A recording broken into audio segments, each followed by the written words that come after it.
مربيين كتير بيقولوا إن بمجرد ما الحر بيبدأ يزيد الفيروسات بتنشط والأمراض بتكتر. هل الكلام ده صح ولا غلط؟ يلا بينا نعرف. علشان نعرف ليه الحر بينشط أغلب الأمراض لازم نعرف الأول إيه اللي بيحصل جوه جسم الطير بالظبط وقت الحر، وإزاي ده بيؤدي لكل المشاكل اللي احنا بنشوفها.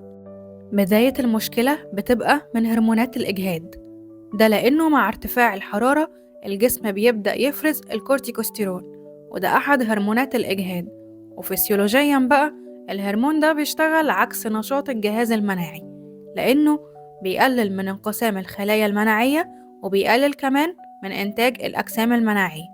كمان بيحصل ما يسمى بالinverse relationship بين الكورتيكوستيرون والمناعة، فكل ما الهرمون يعلى المناعة تقل. الحر كمان بيبدأ يعمل لي تأثير مباشر على الأعضاء المناعية، واللي منها الطحال والغدة الثيموسية وغدة جراف فابريشيوس. دراسات أثبتت إن الطيور اللي بتكون واقعة تحت ظروف الإجهاد الحراري بيحصل لها انخفاض في حجم غدة الثيموس، وبيحصل لها انخفاض في حجم الطحال، وكمان انخفاض في كفاءة الفابريشيوس جلاند. فسيولوجيا غدة جراف فابريشيوس دي بتبقى من أهم مراكز تكوين المناعة، فلما بتصغر أو تضعف إنتاج الخلايا المناعية بيقل، والنتيجة إن إحنا بنلاقي نفسنا قصاد ضعف مناعي طويل المدى، مش مجرد ضعف مناعي لحظي وبس.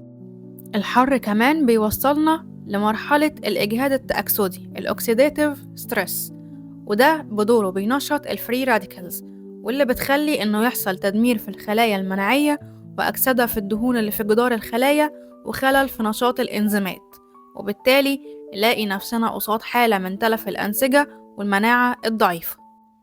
معروف كمان وسط المربيين أن وقت الحر الطير بيقلل الأكل، وده ممكن يوصلنا لحالة من نقص الأحماض الأمينية زي اللايسين أو الميثيونين ونقص الفيتامينات والأملاح، والنتيجة إن احنا ممكن نلاقي فشل في تكوين الخلايا المناعية الجديدة، لأن الجسم ساعتها بيبدأ يكسر أنسجته بدل ما يبني.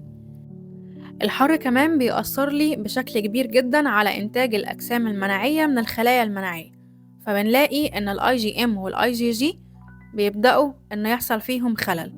فسيولوجيا بيقل تصنيع الأجسام المناعية، وبيقل كمان كفاءة الاستجابة للتحصين. عشان كده دايما بنقول لأي مربي لما يجي يحصن وقت ما يكونش الجو فيه حر، يا إما الصبح بدري يا إما بالليل آخر اليوم، لأن طبعا التحصينات في وقت الحر كفاءتها بتقل بشكل كبير. وعلشان نتجنب بقى أغلب المشاكل اللي بتحصل بسبب الإجهاد الحراري دي، بنقول إن إحنا بمجرد ما نبدأ نلاقي إن الطير هيبدأ يلهث أو في ارتفاع في درجة حرارة الجو، نبدأ فورا ندعم بأحماض أمينية ومضادات أكسدة ببروبيوتيك مناسب، وطبعا أهم حاجة فيتامين سي. ولو لسه عندك أي استفسار تقدر تكلمني على الأرقام الموجودة على الشاشة. وما تنساش إن شركة المتحدون الدوليون للأدوية البيطرية بتوفر لك دعم فني مجاني طوال الدورة.